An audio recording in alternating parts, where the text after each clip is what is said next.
Hi, I'd like to talk about shock today. And during this brief shock video, we're going to have three objectives. The first one is we're going to define shock. The second, we're going to diagram the components of oxygen delivery to the tissues. And third, we'll describe the main types of shock based on cardiac output, afterload, and preload status. The basic definition of shock is not based on symptoms, it's not based on blood pressure. It's based on this very simple concept. Our body has oxygen demand. That oxygen demand may go up or down depending on our state. It goes up when we exercise, it goes down when we sleep. In shock, the body's oxygen demand is greater than the body's ability to deliver oxygen. So I'll say this one more time. The definition of shock is oxygen demand is greater than the body's ability to deliver that oxygen. And that's why we should go to the second learning objective, which is, what is oxygen delivery? Oxygen delivery is determined by two components. The two components of oxygen delivery are oxygen content and cardiac output. Cardiac output in turn is determined by two different components as well, heart rate and stroke volume. How fast your heart beats, and the volume of blood that is ejected out of your heart with each heartbeat. Now, stroke volume has three components that determine it, based on the Frank-Starling curve. They are preload, afterload, and contractility. In general, the more preload you have, the more stroke volume you have. In general, the more contractility you have, the more stroke volume you have. And finally, the more afterload you have, in general, the less stroke volume you have. I need to pause and make this very important and deliberate point. With both preload and afterload, there is a Goldilocks phenomena, meaning you can't have too much and you can't have too little. You have to have the optimal amount of preload and afterload to get the optimal amount of stroke volume. Again, this is based on the Frank-Starling curve, and we'll go through this as we just discuss the different types of shock. But before we do that, I want to focus on oxygen content. Oxygen content is hemoglobin times oxygen saturation. So you can have problems with oxygen delivery if you have very low oxygen saturations or if you are anemic. But let's instead, for the rest of this discussion, talk about cardiac output and the components of cardiac output. Because with the components of cardiac output, you can think about the four different primary types of shock.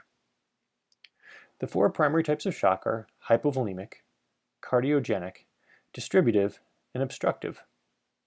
We'll go through each of them in detail. Hypovolemic shock. In hypovolemic shock, you have diarrhea or vomiting. You're dehydrated because you walked across a desert, or hypovolemic shock could also be hemorrhagic shock because you're bleeding out from a knife wound or a obstetric complication. Now, preload is important, and you can see this based on the Frank-Starling curve. Again, that star indicates the Goldilocks spot. As you have the optimal amount of preload, you have the optimal amount of stroke volume.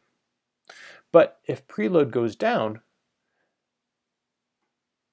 you'll notice that stroke volume goes down. And since stroke volume is a huge component of cardiac output goes down. Now, what does the body do to compensate for this? Well, based on the baroreceptor reflex, it'll increase heart rate and it'll increase afterload. It'll squeeze the blood vessels to try to maintain blood pressure. Now let's move to cardiogenic shock. Cardiogenic shock can be a problem with the contractility of the heart. It can be a problem with the rhythm of the heart, or it can be a problem with a valve in the heart. In all those cases, in cardiogenic shock, cardiac output goes down. That is your primary problem. And because cardiac output goes down, the body tries to maintain its blood pressure through the baroreceptor reflex, and it increases its heart rate and increases afterload. Now, what happens with preload? Well, in cardiogenic shock, you can look at the curve on the Frank-Starling curve and notice that the curve goes down. This is because of two reasons. That curve goes down if contractility goes down, and it goes down if afterload goes up. So for both of those reasons, the curve gets less steep. And because the heart can no longer eject as much stroke volume, preload builds up. And you have too much preload. Not only do you have insufficient cardiac output and a lot of afterload, but you have too much preload. Now let's move to distributive shock. Distributive shock encompasses three basic types of shock. That is septic shock, anaphylactic shock, and neurogenic shock. In every one of those cases, the primary problem is the body can no longer maintain its afterload.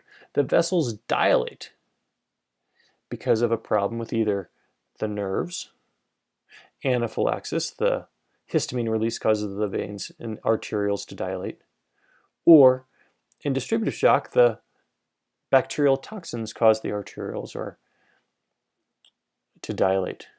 And since in this case afterload goes down, the Frank-Starling curve actually increases.